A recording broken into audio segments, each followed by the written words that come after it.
It was a beautiful fall morning in Oregon on October 15th, 1989, leaves blazing red, the air crisp and fresh, when a 28-year-old young mother kissed her 2-year-old daughter goodbye and stepped into her favorite park for a solo walk, only to vanish forever.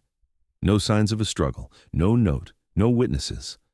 All that remained was her car parked silently, a single red button lost in the bushes, and a backpack tossed miles away.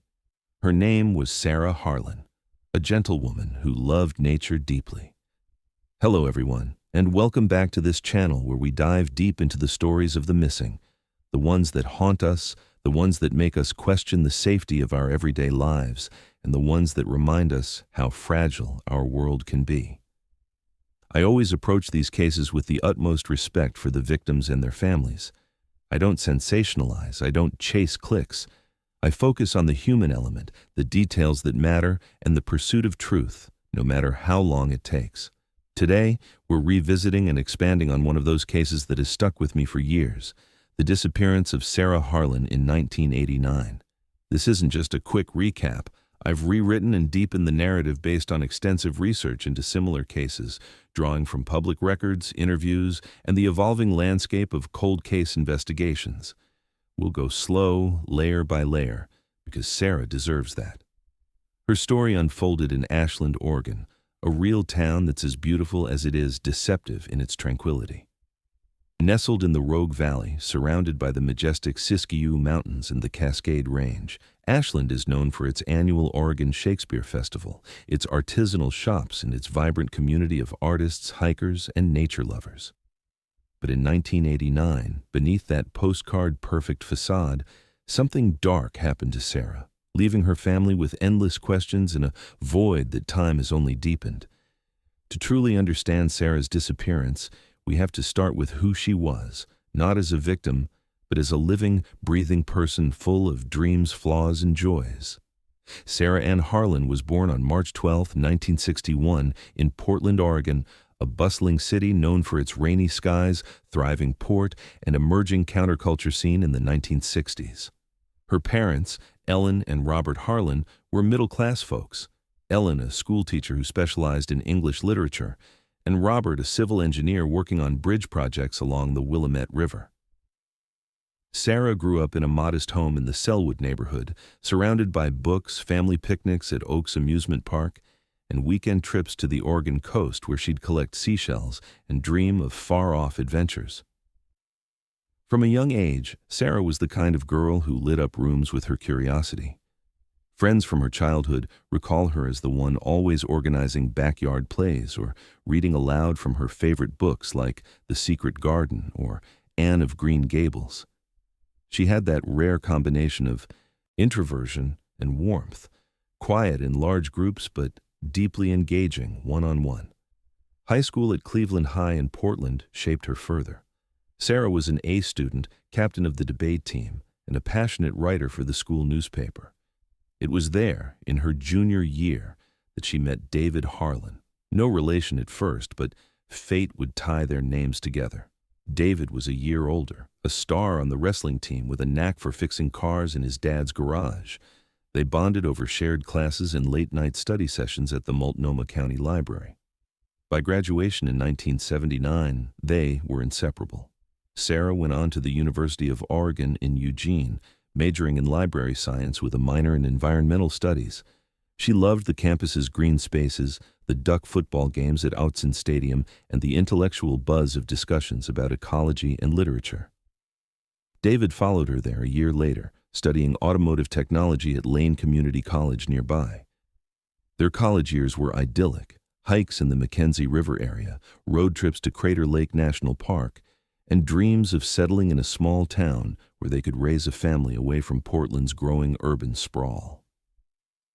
In 1983, after graduation, Sarah landed her first job as an assistant librarian in Medford, but the couple soon moved to Ashland, about 12 miles south, drawn by its charm.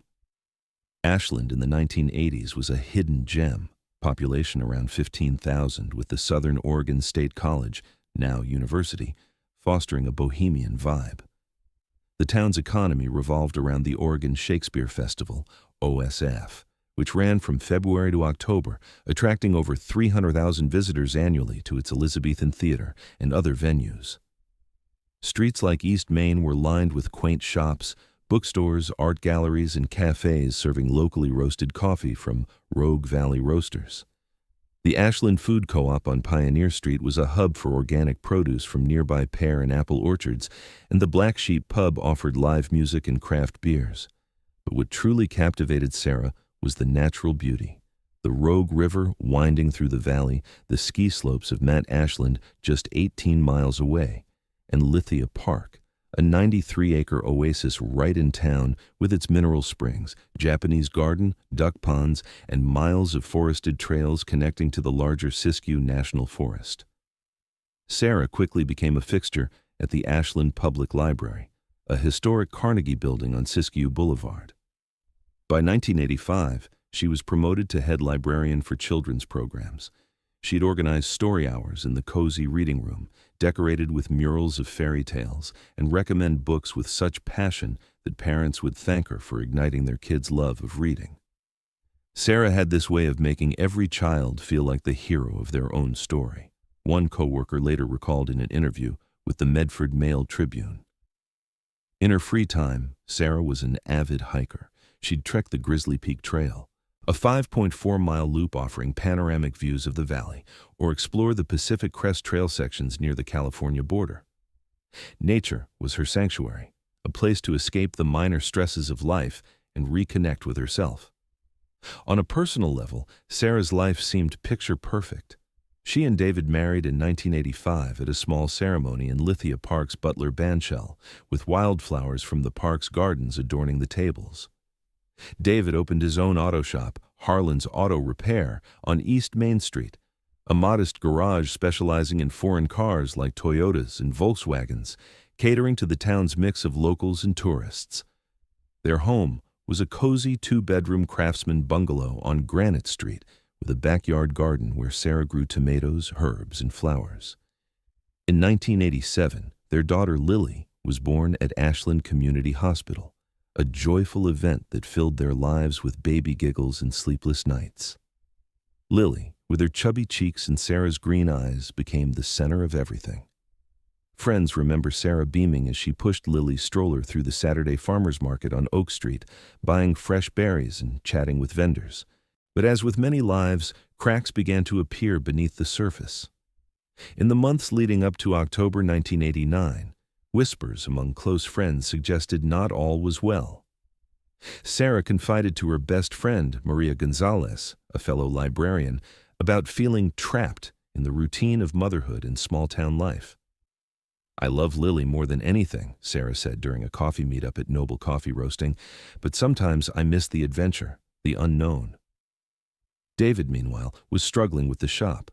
The late 1980s economy in Oregon was hit by timber industry declines, and tourism fluctuations meant fewer customers. Bank statements later reviewed by investigators showed mounting debts, overdrafts, delayed payments on the mortgage.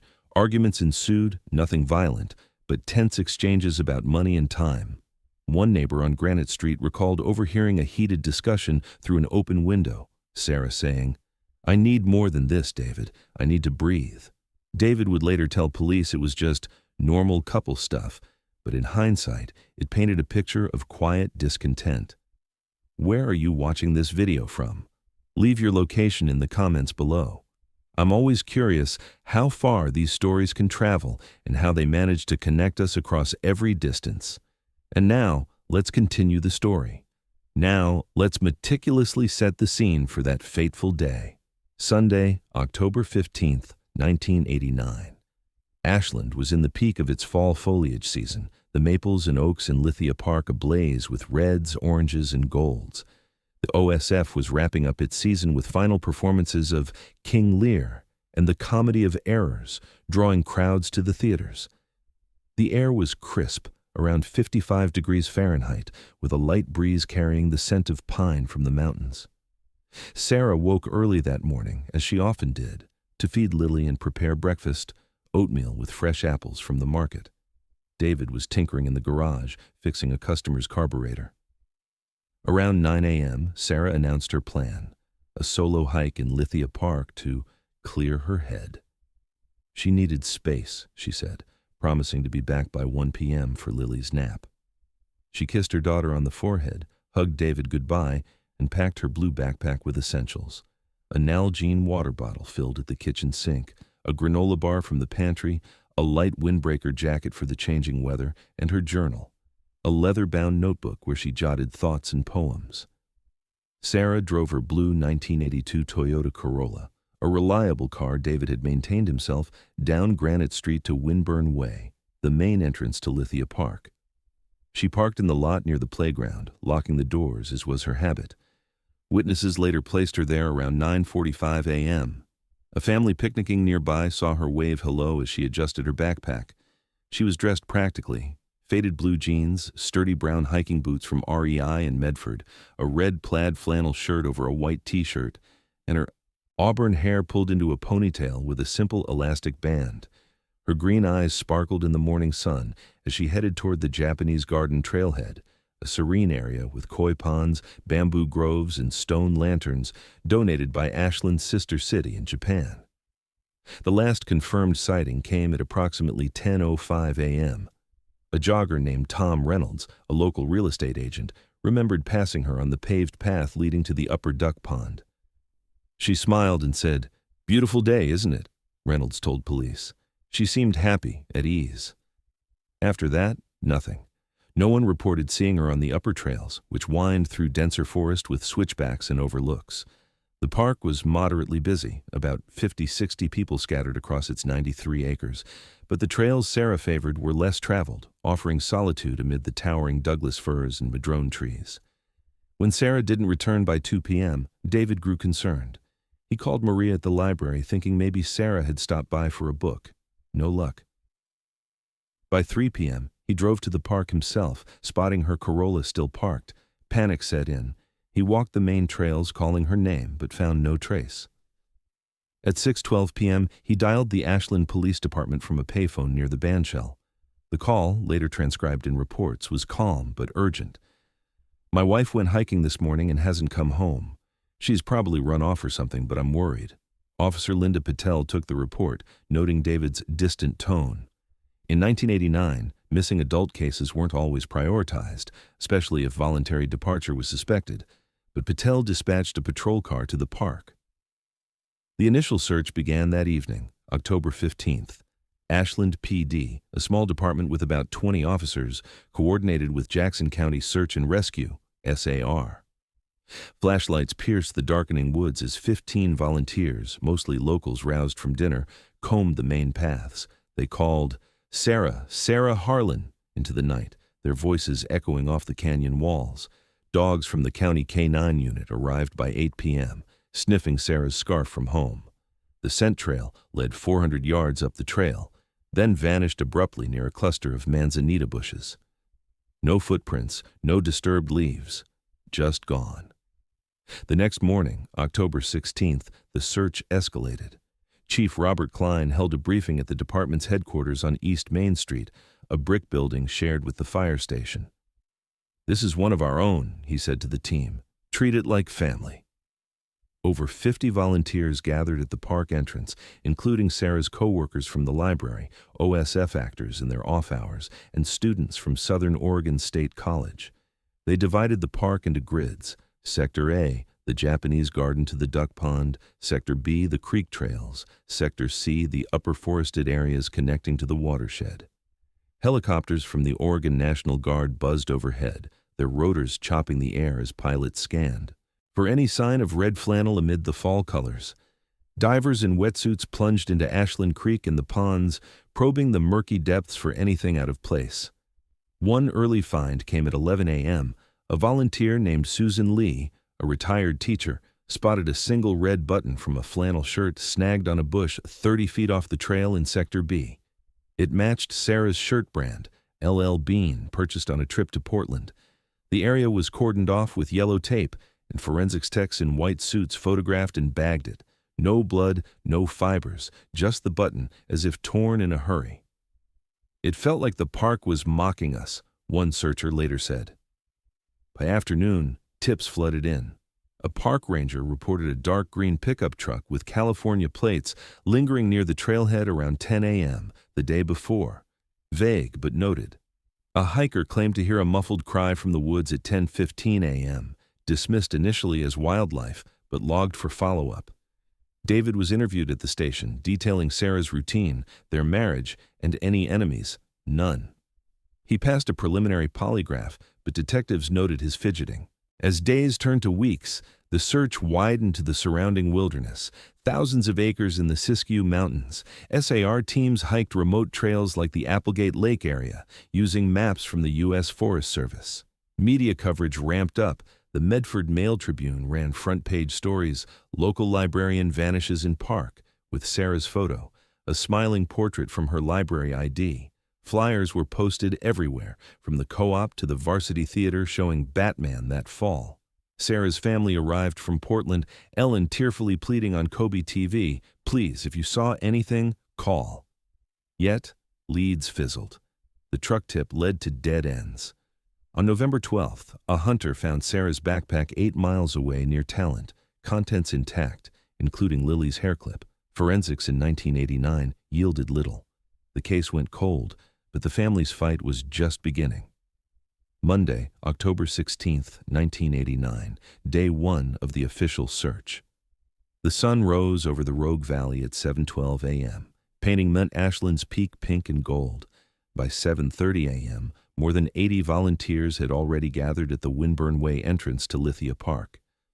Word had spread overnight through phone trees, church bulletins, and early morning radio announcements on Jefferson Public Radio. Sarah's co-workers from the Ashland Public Library arrived first. Maria Gonzalez, the children's section assistant, clutching a thermos of coffee and tears in her eyes. Head librarian Patricia Owens carrying a stack of freshly printed flyers with Sarah's photo. And even the janitor, Mr. Alvarez, who barely knew Sarah but said, "She always said good morning to me. That matters." Ashland Police Chief Robert Klein briefed the crowd personally. "We're treating this as a missing endangered adult," he said. "We don't know if Sarah left voluntarily, had an accident, or if foul play is involved. We search until we know." The park was divided into 8 sectors using U.S. Forest Service topographic maps spread across the hoods of patrol cars. Sector 1, Lower Park and Playground. Sector 2, Japanese Garden and Lithia Springs. Sector 3, Duck Ponds and Creek Trail. Sector 4, Upper Trails toward the reservoir. Sectors 5-8, the steeper forested ridges that connect to the Ashland watershed. Jackson County Search and Rescue, SAR, brought in 3 certified tracking dogs, a bloodhound named Ranger, a German Shepherd named Cody, and an air-scent Labrador named Bella. Handlers started them at Sarah's parked Toyota Corolla. All 3 dogs hit strongly on her scent, following it confidently up the paved path past the playground, through the Japanese Garden, across the small wooden bridge over Ashland Creek, and up the gravel trail toward the upper duck pond, exactly the route witnesses had described. At approximately 400 yards from the car, near a dense cluster of manzanita and poison oak, about 30 feet off the main trail, all 3 dogs suddenly lost the scent. They circled, noses to the ground, whining. In confusion, Ranger sat and barked once, a signal for "scent ends here." Handler Mike Donovan later told investigators, "It was the cleanest scent termination I've ever seen, like she stepped off the trail and was picked up." Ground teams worked shoulder to shoulder, using bamboo poles to probe thick brush. At 11:17 a.m., volunteer Susan Lee, a retired science teacher from Ashland High School, found the single red button from Sarah's LL Bean flannel shirt. It was snagged on a low branch, thread still attached, no blood. The area was immediately taped off. Detective Paul Ramirez arrived with a Polaroid camera, standard in 1989, and took 36 photos from every angle. The button was bagged and tagged as evidence that House-01. Searchers felt a surge of hope. This was something tangible. But the hope faded fast when no other clothing, footprints, or drag marks were found. By late afternoon, an Oregon National Guard UH-1 Huey helicopter from Salem joined the effort, flying low grids over the park and surrounding hills. The downdraft rattled windows in downtown Ashland and scattered leaves like confetti. Thermal imaging wasn't sophisticated yet, but the crew looked for any heat signature or unnatural color contrast. Nothing. Divers from the Jackson County dive team suited up and searched Ashland Creek from the lower park all the way to the reservoir intake. Cold, swift water, swollen from recent rain. They found an old bicycle frame, several lost fishing lures, and a child's shoe, but no trace of Sarah. That evening, the command post was set up in the Butler-Perosi Fountain area. Volunteers rotated in shifts. The Ashland Food Co-op donated sandwiches and soup. Noble Coffee kept urns brewing. David Harlan arrived with 2-year-old Lily on his hip, looking hollow-eyed. He walked the lower trails for hours, calling Sarah's name until his voice cracked. When a reporter from the Ashland Daily Tidings asked for a statement, he said only, "She's a good mom. She wouldn't leave Lily." Volunteer numbers swelled to 150. Southern Oregon State College canceled morning classes so students could join. OSF actors in costume from the previous night's performance showed up still wearing stage makeup.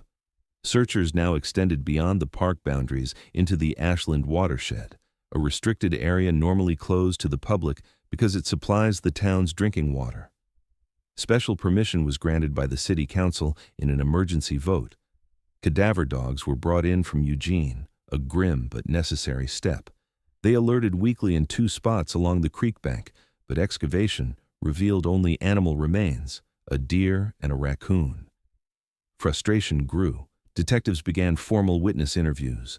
The jogger, Tom Reynolds, was re-interviewed at the station.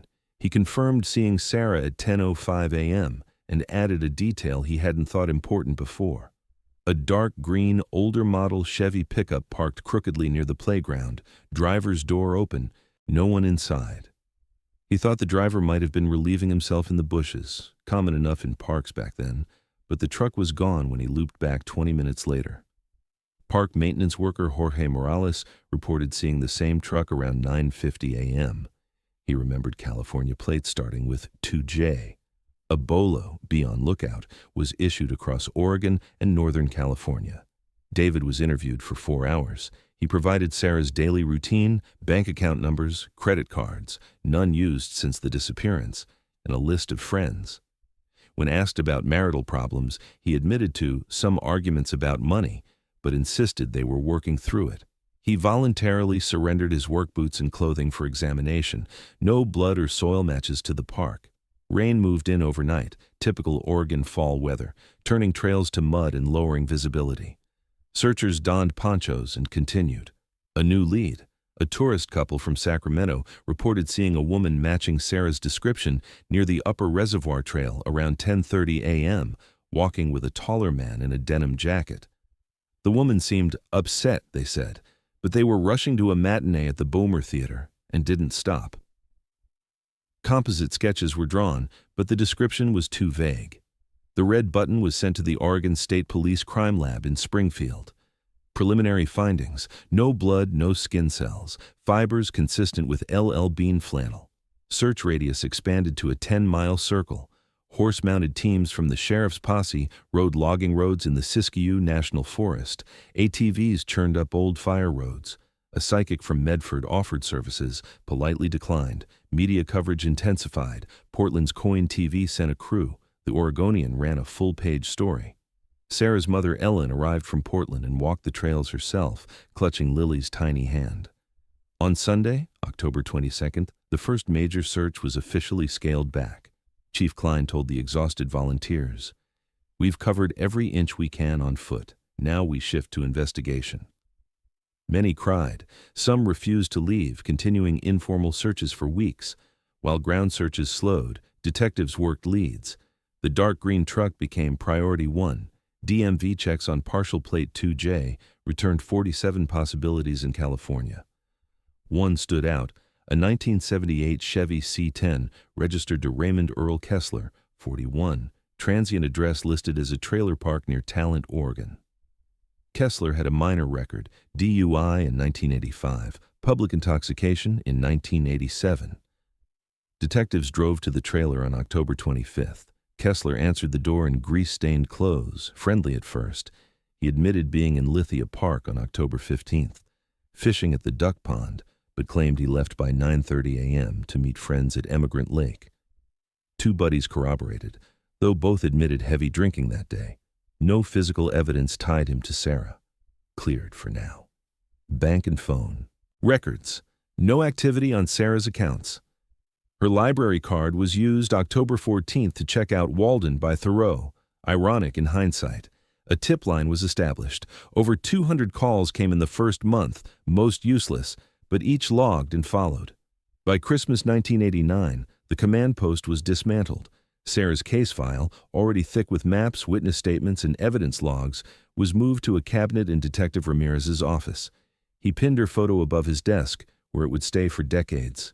The Ashland Police Department never officially closed Sarah's case, but by spring 1990, it had been moved from active investigation to inactive pending new leads. Detective Paul Ramirez still checked the tip line every week, but calls had dwindled to almost nothing. David Harlan, raising Lily alone in the Granite Street bungalow, kept Sarah's side of the closet untouched, her hiking boots still by the door, her journal on the nightstand. He told friends he couldn't bring himself to pack anything away. Sarah's parents, Ellen and Robert Harlan, couldn't accept the silence. In January 1991, they liquidated part of their retirement savings and hired Margaret Maggie Doyle, a private investigator based in Portland. Maggie was 48, a former Multnomah County Sheriff's deputy who had resigned in 1987 after clashing with superiors over cold cases being shelved too quickly. She specialized in missing persons, especially women, and had a reputation for doggedness. When Ellen called her, Maggie listened for an hour without interrupting, then said, "I'll take it, half my usual rate, and if we don't make progress in 6 months, I'll keep going pro bono." Maggie arrived in Ashland on February 3, 1991, with 2 suitcases, a Rolodex thicker than a phone book, and a determination that impressed even the skeptical local cops. She set up a temporary office in a spare room at the Harlan family's motel suite on Siskiyou Boulevard. Her first move was classic. Start over from zero. She re-interviewed every single person who had given a statement in 1989, over 120 people. She sat in living rooms, coffee shops, even the Black Sheep pub after hours. She asked the same questions again, but also new ones. Had Sarah ever mentioned feeling watched? Did anyone recall an unfamiliar vehicle in the neighborhood weeks before the disappearance? Had Sarah seemed afraid of anyone specific? Several new details emerged. A library patron, Mrs. Evelyn Carter, no relation, remembered seeing a man in a dark green pickup parked across from the library on October 13th, 2 days before the disappearance. He was staring at the building for nearly 20 minutes. When Sarah left work that day, the truck followed her Toyota at a distance for several blocks before turning off. Maria Gonzalez, Sarah's best friend, admitted something she'd been too scared to say in 1989. Sarah had confided in September that a creepy guy had approached her twice in Lithia Park over the summer, offering to show her secret trails. Sarah laughed it off at the time, describing him as older, tall, mustache, always in a green truck. A teenage boy who mowed lawns in the neighborhood recalled seeing the same green truck idling on Granite Street one August evening. The driver asked if the pretty redhead with the baby was home. All descriptions pointed in the same direction: Raymond Kessler. Maggie drove to his trailer near Talent. Ray was cooperative, too. Cooperative. He invited her in for coffee, showed her fishing photos from Emigrant Lake, and repeated his 1989 alibi verbatim. But Maggie noticed something. On a shelf in the living room sat a small collection of women's jewelry in a cigar box, rings, earrings, a necklace. Nothing proven to be trophies, but it raised her hackles. She photographed the box discreetly with a hidden camera, legal at the time for PIs in Oregon. When she later showed the photos to Ellen Harlan, Ellen gasped. One ring looked similar to Sarah's turquoise heirloom, but the photo was too grainy to be sure. Maggie's most uncomfortable discovery concerned David. She obtained, through legal channels, the couple's bank records and the life insurance policy David had taken out on Sarah in June 1989. $150,000 double indemnity for accidental death. Combined with the shop's financial troubles, $28,000 in debt by October 1989, it painted a motive, however thin. Maggie confronted David privately. He broke down, admitting the policy was his idea, to protect Lily if something happened, but insisting he'd never harm Sarah. He agreed to a private polygraph administered by a retired FBI examiner in Medford. Results: deceptive on 2 questions. Did you cause Sarah's disappearance? And do you know where she is now? But the examiner noted extreme stress and grief could skew results. Maggie wrote in her report, "Husband cannot be fully excluded, but no direct evidence exists." In July 1992, a plain white envelope arrived at the Harlan home in Portland. No return address, postmarked Redding, California. Inside was a single Polaroid photograph, a close-up of a woman's left hand resting on a faded floral motel bedspread. On the ring finger was Sarah's distinctive silver and turquoise ring, the one her grandmother had given her for high school graduation, engraved inside with SAH 1979. The hand appeared pale, nails short and clean, a small scar visible on the knuckle, matching a childhood injury Sarah had from a biking accident. No note, no ransom demand, just the photo. Ellen called Maggie immediately. Maggie rushed the photo to the Oregon State Police lab. Fingerprint lifting yielded nothing usable. The bedspread pattern was traced to a now-defunct motel chain common along I-5 from Ashland to Sacramento in the late 1980s. Records for those years had been destroyed. The postmark suggested someone traveling the same corridor Ray Kessler was known to frequent. The photo was never released publicly. Too risky it could be a hoax or traumatize the family further. But it reignited hope. If Sarah was alive in 1992, maybe she still was. Or, darker thought, maybe her abductor was taunting them. Maggie continued working the case part-time until 1996, when funding ran out. She handed the family a 400-page report and a promise. "If anything new breaks, call me first." Several leads came and went. In 1995, Curtis Bowman's arrest in Sacramento. The green truck abductor caused a flurry, but his ironclad prison alibi held. In 1998, a woman's body found in the Klamath River was initially thought to be Sarah. Dental records proved otherwise. In 2001, after David remarried and moved to Eugene with Lily, a tip claimed Sarah had been sighted in Seattle living under a new name. Investigators followed it for months, another dead end. The backpack and red button were resubmitted for testing as DNA technology improved. In 2003, a faint male touch DNA profile was lifted from the backpack strap interior. Unknown male, partial only, not enough for CODIS entry yet.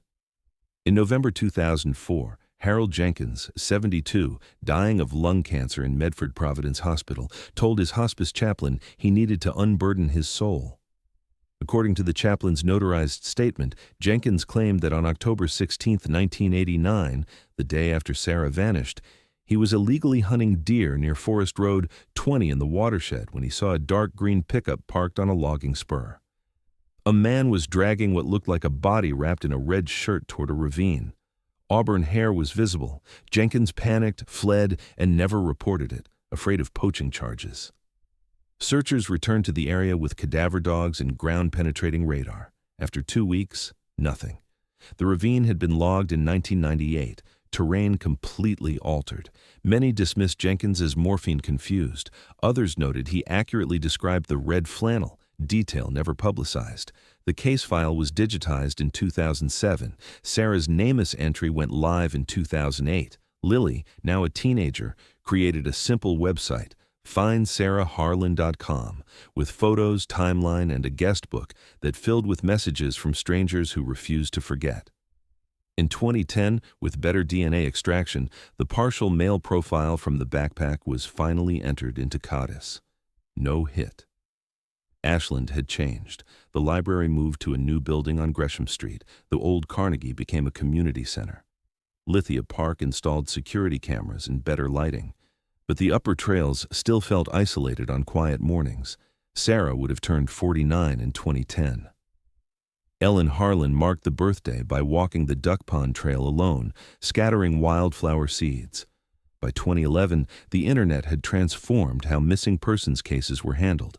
Sarah's NamUs profile, MP Karkir 2387, had been viewed thousands of times. Online forums like Web Sleuths and Reddit's R Unresolved Mysteries dedicated threads to her case, with users poring over old newspaper clippings and debating theories. Lithia Harlan, now 24 and studying education at the University of Oregon in Eugene, took over maintenance of findsarahharlan.com. She added a blog section where she posted annual updates on October 15th, sharing childhood memories and pleading for tips. One post from 2012 went viral locally after being shared by the Oregon Shakespeare Festival's Facebook page. "My mom loved stories. Don't let hers end without an ending." In 2013, the Oregon State Police Cold Case Unit, revitalized with new funding from legislature grants, pulled Sarah's evidence box from storage. The red button, the backpack, Lily's hair clip, strands from the ponytail holder, all were resubmitted to the state crime lab in Springfield, now equipped with touch DNA capabilities far beyond 1989 tech. Results: in early 2014, the partial male DNA profile from the inside of the backpack strap was upgraded to 16 loci, enough for CODIS entry. Still no hit, but it was now searchable nationwide. A secondary profile, even fainter, was detected on the granola bar wrapper, possible transfer DNA, also male, but too degraded for full profiling. Investigators also digitized every witness statement and map. Detective Sergeant Lisa Chen, assigned to the unit in 2014, spent months reconstructing the 1989 search grids using GIS software. She overlaid modern satellite imagery and discovered something overlooked. The spot where the dogs lost Sarah's scent was only 180 feet from an old, overgrown logging spur that connected to Forest Road 20, the same area Harold Jenkins mentioned in 2004. Chen organized a small ground survey in spring 2015 with Southern Oregon University anthropology students. They used ground-penetrating radar, GPR, on loan from the university. Several anomalies showed up, possible disturbed soil, but excavation permits were denied because the area was now protected habitat for the northern spotted owl. Frustrating, but noted for future attempts. The real game-changer came with the 2018 arrest of the Golden State Killer using genetic genealogy, the process of uploading crime scene DNA to public databases like GED Match, building family trees from matches, and narrowing suspects through traditional genealogy. Cold case units across the country took notice. In 2019, with family permission, OSP uploaded Sarah's backpack DNA profile to GED Match, opt-in for law enforcement at the time. Initial results: distant matches, third to fifth cousins in California and Oregon. Genealogists from the DNA Doe Project volunteered pro bono hours, building trees backward from those matches. By late 2020, they had narrowed it to 3 possible family lines, one in Fresno farming communities, one in Redding logging families, and one in Medford auto mechanics. One name kept circling: Kessler. Raymond Ray. Kessler was now 72, living quietly in a single-wide trailer outside Klamath Falls. He'd stayed off the radar, no new arrests, Social Security checks, occasional VA visits for hearing loss. But the family tree pointed straight at him or a close male relative. COVID-19 slowed everything in 2020-2021, but Lithia Harlan used the time to launch a podcast miniseries, Where Is My Mom? 6 episodes detailing the case. It reached the mark of 47 on Apple Podcasts' True Crime charts, bringing in fresh tips.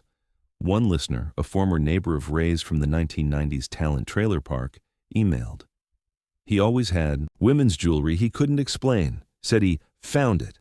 In 2022, GED Match policy changes restricted law enforcement access, but a new lab, Othram in Texas, offered advanced forensic genealogy for cold cases. The Harlan family crowdfunded $8,000 through GoFundMe. Lily's campaign raised it in 48 hours. Othram re-extracted DNA from the backpack strap using cutting-edge techniques, confirming the full profile and adding mitochondrial DNA from the hair strands. Matching Sarah's maternal line, Ellen provided a reference sample. By mid-2023, Othram's report was definitive. The touch DNA donor was a direct paternal descendant of Earl Kessler, Ray's father, and within the age range of Ray himself in 1989. Probability: 98%. Detective Chen obtained a covert warrant for Ray's trash in Klamath Falls. discarded coffee cups and cigarette butts yielded a perfect reference sample. Match confirmed, January 2024. But a DNA match on tossed property isn't enough for murder without a body. Prosecutors needed remains to file charges. Chen refocused on the logging spur near where the scent ended. She partnered with SOU's Environmental Science Department for educational field studies, a workaround for permits. On June 12, 2025, a class of 18 SOU students led by Professor Elena Morales was mapping soil erosion along abandoned logging roads off Forest Road 20, exactly the area Chen had flagged. Student Maya Torres, 21, veered slightly off path to collect a sample near an old madrone tree. Her boot caught on something hard protruding from the eroded bank, a weathered brown hiking boot, women's size 7, with a distinctive REI tag still legible. The students backed away and called 911. Jackson County Sheriff's forensics team arrived by noon. Over the next 4 days, under a white tent to protect from rain, archaeologists from the Oregon State Historic Preservation Office carefully excavated a shallow grave 18 inches deep, 12 miles southeast of Lithia Park. The remains, a complete adult female skeleton, 5'4" stature, auburn hair fragments preserved in the soil, clothing remnants, red plaid flannel shirt matching LL Bean fibers from the button, blue jeans, white cotton t-shirt, nearby, scattered by decades of animal activity, the light windbreaker jacket, ponytail elastic with hair, and, heartbreakingly, Lily's small pink hair clip tangled in roots. Dental records from Sarah's Ashland dentist confirmed identity within 36 hours. The medical examiner's preliminary report, July 2025, cause of death, blunt force trauma to the occiput, back of skull, consistent with a rock or heavy branch, contributing factor, manual strangulation, fractured hyoid bone. No evidence of sexual assault on remaining bone markers. Time of death, October 15 to 17, 1989. Additional evidence recovered from the grave, traces of automotive grease on the flannel remnants, matching 1980s-era formulations used by mechanics like Ray. A single, silver turquoise ring was not found on the body, but remembered where this is going. On July 15, 2025, 36 years to the day after Sarah's last sighting, Ray Kessler was arrested at his trailer. During the search, warrant based on DNA and new remains, detectives found a locked metal box in the attic crawlspace. Inside, newspaper clippings about Sarah's disappearance, the 1992 Polaroid, bedspread photo of the hand wearing the ring, and the missing silver turquoise ring itself, cleaned and stored in a velvet pouch. Ray, now 77 and frail, was booked into Jackson County Jail on charges of aggravated murder, kidnapping in the first degree, and abuse of a corpse. At arraignment, he entered not guilty, muttering to his public defender that the evidence was planted by the government. As of today, December 18, 2025, pretrial motions are ongoing.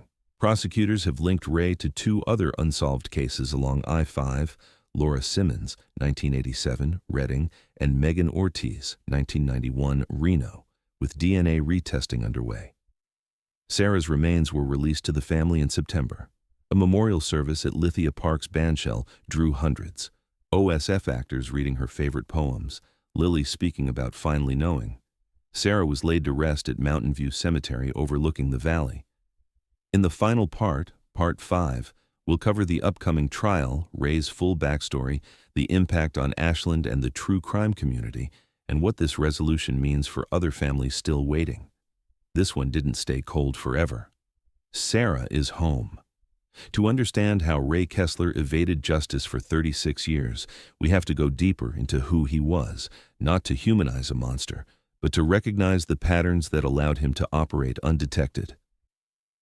Born in 1948 in Fresno County, California, Ray grew up in a dysfunctional household marked by poverty and violence.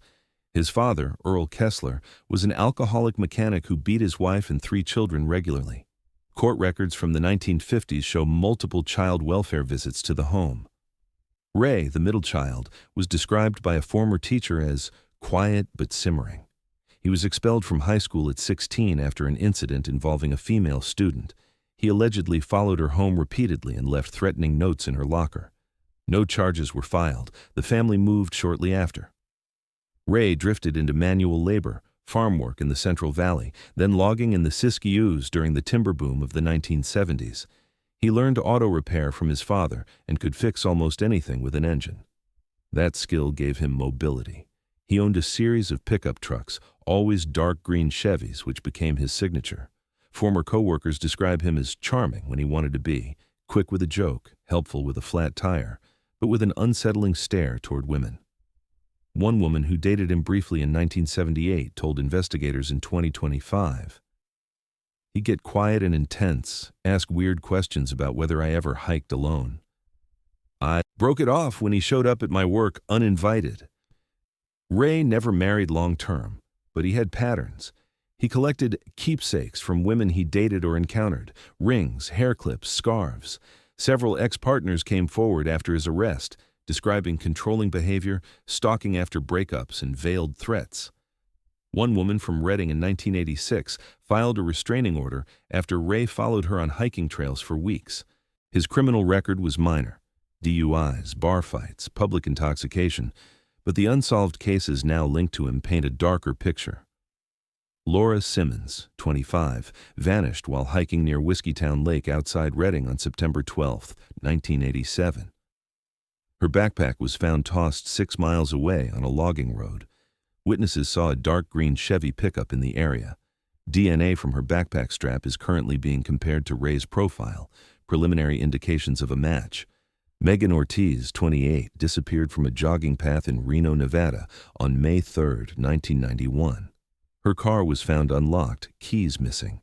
A green truck was reported circling the parking lot. Ray lived in Reno for 6 months that year, working at a truck stop.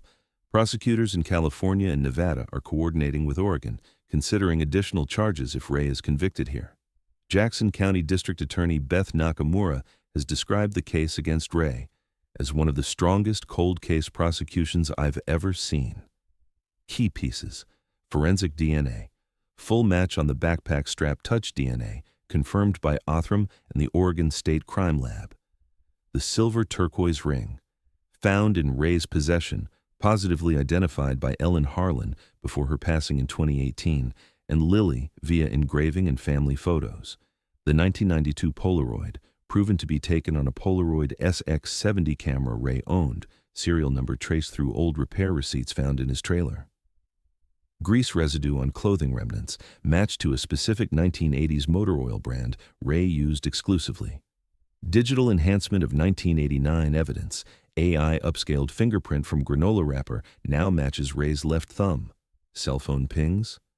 No, but landline records from his fishing buddies show inconsistencies in their 1989 statements. One buddy, now 82, signed an affidavit in 2025 admitting they covered for Ray because he asked us to. Trophies and clippings. The attic box contained not only Sarah's items but newspaper articles about Laura Simmons and Megan Ortiz. Ray's public defender, Marcus Hale, has filed motions to suppress the DNA, claiming chain of custody issues over 36 years, and the ring, alleging it was a common garage sale find.